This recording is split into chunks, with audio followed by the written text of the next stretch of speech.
έτσι και αυτό δεν ξέρουμε το πότε, αλλά και με τι ένταση θα εκδηλωθεί. Γι' αυτό και εμείς οφείλουμε πάντα να είμαστε έτοιμοι να αντιμετωπίσουμε κάθε δύσκολη κατάσταση. Αυτό ακριβώς κάνουμε, πάντα με την καθοδήγηση της διαστημικής υπηρεσίας.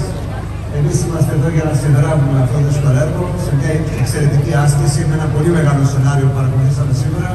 Θέλω πραγματικά να ευχαριστήσω μέσα από την καρδιά αφενός την διαδικαστική υπηρεσία που έχει τον επιχειρησιακό έλεγχο όλης αυτής της προσπάθειας και κάθε προσπάθειας, αλλά κυρίως τις ομάδες εδώ, το Εθνικό Σταυρό, που είναι πάντα δίπλα σε κάθε δύσκολη περίπτωση που χρειάζεται η πόλη μας, αλλά και βέβαια τις εθελοντικές ομάδες. Η δουλειά που κάνουν είναι εξαιρετική και εμείς πάντα θα είμαστε δίπλα. Άλλωστε, ο Δήμος Καλαμάτας εμπλέκεται σε όλα τα στάδια πολιτικής προστασίας. Σας ευχαριστούμε πολύ. Να είστε καλά. Παρακαλώ. Ευχαριστούμε κύριε Δήμο.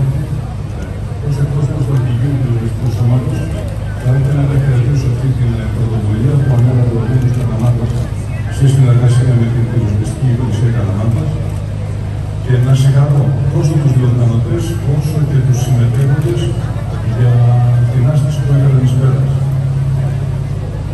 Οι ασκήσεις τέτοιου είδους εντάσσονται στα πλαίσια της διαβίου εκπαίδευσης του Πυροσβεστικού Σώματος και έρχονται να αναδείξουν τόσο την επιχειρησιακή ετοιμότητα όσο και τον βαθμό αποτελεσματικότητας που αυτή τη στιγμή κατέχει το Πυροσβεστικό Σώμα.